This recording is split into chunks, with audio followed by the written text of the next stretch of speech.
It's 11:11. Make a wish. Welcome to Hacking Hypermobility Podcast. I'm Luna. And I'm Shelli. And we're two bendy mamas hacking hypermobility. Greetings and salutations, and welcome to Hacking Hypermobility's Help I'm Alive series, where I talk about the 3 orthopedic surgeries I had at the last 3 months of 2024. Today is February 28th. I'm actually recording on the day that I'm releasing it. Today's Rare Disease Day. Rare Disease Day is celebrated every year on February 28th or on the 29th. Because of leap day, it's the rarest day of the year, which is why it was chosen. It was started in 2008 by the European Rare Disorders Organization, and they have 70 partner organizations. We, the United States, have a member from the National Organization for Rare Disorders. Moving along, today's episode is brought to you by the letter B. B is for bottoms up. Have you heard of bottom-up processing or thinking? It can apply to a lot of things. The way that helps me to understand it is you can't see the forest for the trees. Bottom-up processing or thinking was first identified, I believe, in 1966. And that's where you're focusing on stimuli in real time. It's very data-driven. And, what you see is what you get as far as bottom-up processing is concerned. Okay, let me give you some examples of bottom-up processing. So, it's a psychology term, and it refers to the perception driven by external stimulus itself, right? So, for me, I have Vulcan hearing. I can hear high-pitched sounds over other sounds. I will hear noises that no one thinks are happening, and they exist. Bottom-up processing for me it's why I don't like to be disturbed when I'm working on a task. Because it's why you'll find my glasses if I leave the room. I can't. I have so many notes over here. My brain is just not braining. Can I pause this? What is that? Visual mix can't be changed. Okay. What is top-down processing? Top-down processing is processing the situation based on your known experience. Have you ever been accused of being in the weeds? Like, Shelli, we don't care about these minute details. Why are you asking these questions about these things? You're supposed to be doing this task over here. I'm the worst kind of student, but also the best kind of student, because I want to learn everything about everything. And while that has served me well in a lot of ways, it's also done me a disservice, mostly because I have great big picture ideas, but let's put it this way. I can either be in the zone, in my senses, doing my thing, following the dopamine, as it were, as I like to say, or I can follow a strict plan that you give me. I can't do both. I can do both. If I do both, my body and my brain, it doesn't actually jive well. And actually, I found an article that actually backs me up on this, if you can believe it. Let's see if I can find this study. I found it. Thank you, NIH. What a great organization you are. Thank you for sharing these studies with me on these topics. So I'm just going to read the abstract to you. We perceive our daily life surrounded by different senses, visual, auditory, for example. For a coherent percept, our brain binds multiple streams of sensory stimulations. It's also called multisensory integration. So someone who has ADHD is associated with being able to successfully bottoms up multisensory integration, and they're deficient in a top-down way, which is where you're able to look at the big picture and actually get shit done, right? And that actually makes sense. What this study found out, I've witnessed in my daily life. Before I knew I had ADHD, I didn't understand why I could conceive of plan, let's just say it's a 4-step plan. I could conceive of this 4-step plan and carry it out. But the plan has to exist, or someone with a plan. Because if there's no defined plan, you're going to get a podcast that looks like this. And I thought, based on what happened last week, that I would be more focused, that I would, tune into it and really just get, I found the studies. I have 3 of them here. It's very interesting. Anyway, if you've ever wondered why sometimes you get stuck in the weeds and you have ADHD, bottoms up processing, bottom up thinking might be the reason why. I am a sensory seeker. I can get in the zone if I find the exact right combination of external stimuli to engage my brain enough so I can activate whatever plan has been decided for me. Because as we've determined, I'm not good at making plans, or at least I'm not anymore. Okay, let's take questions from the audience. Okay. Was your surgeon aware of the connective tissue disorders, and did they have any concerns? So, yes, my surgeon was very aware of the connective tissue disorders. I wouldn't say his knowledge was to the extent that my knowledge is, big picture-wise, but when it comes to surgical implications, I think he was very educated.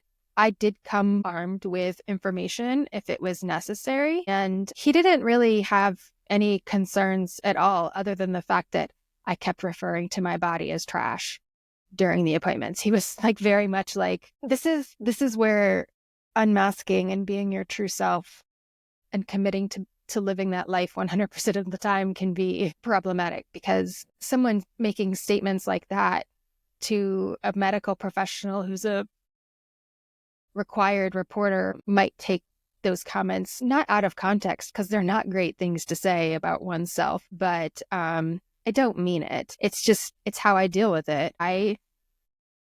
This is what it is, and I accept that. I'm doing what I can to make it better and to have my life be as full as it can be. And then I'm going to make a joke about throwing my body in a dumpster.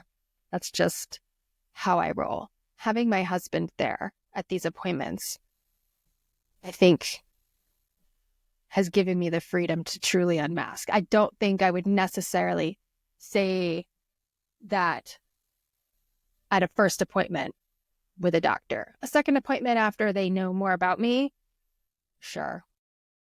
Anyway, my surgeon didn't have any concerns specifically related to my outcomes. I think I just ended up being a really great candidate for the particular procedure I had on my hip. I did want to show everybody one of the things that I wore a lot when I was in PT and figuring out what these problems were with my hip. It's this brace thing. I'm not going to unfurl it here because it's Velcro and it makes that awful Velcro noise. Speaking of stimuli, unfortunately, it's not interchangeable with sides. So my left hip is acting up now. I think I'm going to have to go buy a specific left hip brace. But I do have a heating pad that is very similar to this exact, but that's reversible. And that Velcros into your leg, so it gives you a little bit more mobility if you are able to move around. The last thing I want to say, aside from I don't know what the hell's going on right now with this country, I want to wish our producer Tiffany a very, very happy birthday. And these beautiful, beautiful flowers, if you're watching on the video feed, say be happy. Some beautiful flowers. Love that there are no lilies in here. Lots of good greenery for me to reuse later. These are perfect, perfect choice. The birthday girl sent these to me today. Tiffany, we love you. So glad that you found our podcast randomly in 2022. Wait, 1, 2, 3. 23. When did we start the podcast? 2020. Do you know what it is? I've just figured it out. Speaking of bottom-up processing, I have my TV on mute. The images are really messing with my ability to do this podcast. So this has been 20 minutes of weird rambling. Because this episode is I don't even have a word to call it at the moment. I am going to play a snippet of my therapy from when it's out of order. I'm jumping ahead a little bit in the sequence of my therapy, but I'm jumping ahead for a specific reason because it's relevant. And my friend Lori had driven me to PT that day because, I don't know, I think my husband was doing something. I wasn't driving myself yet. And anyway, she drove me. And Lori is amazing and is awesome. And she is a volunteer for our elections. And she's been an election judge. Anyway, in this snippet, she talks about how the mail-in ballots work. And she was in charge of, I can't think of the word, but she'll tell you about it. And I just thought it was really interesting. As someone who is very data-driven and wants to know everything about everything, I always wanted to know what happened behind the scenes when you're counting the votes, especially given the environment of the last 5 years surrounding these types of things. So it's very interesting. Lori is an election. There was this time someone how I wanted to do that. You absolutely should. Tell all yeah, candidacies. You think I candidacy. What is that? So he's turned. When you think candidacy, like knocking on doors. Right. I would, yeah, sound like plans. Right. So it's a stupid term. You know what they have? Yes, it's the processing of the mailed in, the email, the journals, balance, and then the provisional balance. So it's a crazy process. I would just not believe how many checks and balances and triple checks and quadruple checks and forms and have to get away with this. But it is wild, absolutely wild. So, like, you know, I of course stuffed my ballot into the journal. It's the very first damn day. Some patterns, it took time. So when it was processed on the very first day, I was the and it wasn't what me, it wasn't my team that sold my ballot that I got, because it's a little bit. Right. But basically, it is a picture in warehouse with tables in rows. And I'm talking with tables as long as your table. Those 6-foot tables with 2 chairs, all by partisan teams. Absolutely set specifically at tables, you know, by partisan teams. And you can half the tables, you know, the machine, the tables have that ballot working device. So you see it. Basically, if you're at a table without a machine, you are receiving those standard Dropbox ballots. Okay. What has happened prior to us getting them is a whole team has processed the first step, which is to rip off the covers up your oath, your signature, and put those names into benches. So you usually receive 50 at a time. Then, for a time, as 2-person teams, just say that you are independent and I'm a Republican, Democrat, so we're sitting here together. We want to. I was deciding everything is beautiful. Then we open it and we actually pull up the ballot and we look at it together, the two of us sitting at the table. And we make sure that we are not checking what you're voting for. We are not checking whether or not you either overvoted, voted for more than 2, or I was telling 2. We decided to skip everything with the president. You know what I mean? So don't be care of it. What we're looking at is, are there any putting marks on here that are going to keep it from going to the scanner? And anything that has to be duplicated. So it has to be duplicated because there are fleeting marks, or because someone has duplicated instead of a food scanner because they use a check. Then we call for one of the election officials. They come over. They say, what do you need? We say we need a duplication of this. Let's go and things we said. And so they wrote in a subject ballot. Come on. Now we have to do all sorts of fancy things to each ballot to do answer. And then we literally, as a team, you read it off. I fill in the bubbles and then we switch it. I read it off and you look at the bubbles and I now build it. And then to go into and then that's step 2. Step 3 is a whole table full of people in their over elections officials. People who are now doing a triple check to make sure that yes, we'll go through the scanner. There's nothing weird here. What is here? The duplicated forms are all together. basically the teeth across. And then all of the comparison team is putting him in the stand. So I just love a little bit of video. He's not your son. And then you have, so then people send songs there. Each day was usually from about 8:30 until, so it's a whole day. And then sometimes they would go into, soon I would go into an evening session if I were, because they set aside, they process room ballots that have to get done. So you can't leave them this thing first. And so you have to get to them all. Whether it took until 2, whether it took until 6, you were just there. People at the tables that have machines. I was telling this is the way here. So if you have received one of those emails, so you print it out and put it in an envelope and you put it in your box, that's it. Well, the paper, your standard printed paper, is not going to go through the skin. Right. So those all have to be duplicated. So we sit at those machines, we pull out yours, we pull out what you have in your envelope, we check that the office in there, so check. And then we literally read off, one person reads and one person puts it in the machine.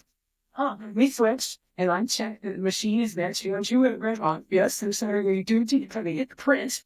And then the ballot that you sent in, we have to stamp all over it, always wait to look at it. Yeah. That's the one that only goes through the scanner is going to duplicate. So I mean, it's a process, but it's wonderful. It's great for people like us who like you say, organized, detail-oriented tasks that become repetitive and very useful. Yeah, I like being part of something. Yes, I like contributing to society in a positive manner.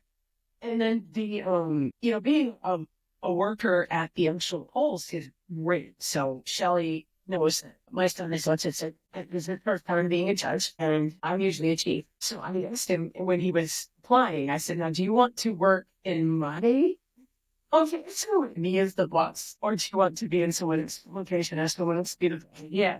Who are you? And he said he wanted to be a so I was a little worried that it was going to be go one way or the other. Yeah. But it turned out to be brilliant. He did wonderfully well. He was in charge of the machines. So he was in charge of guiding the BMD, the marking device, or guiding them to the scanner and putting it there. And he did it. It's extremely long. That's the hardest.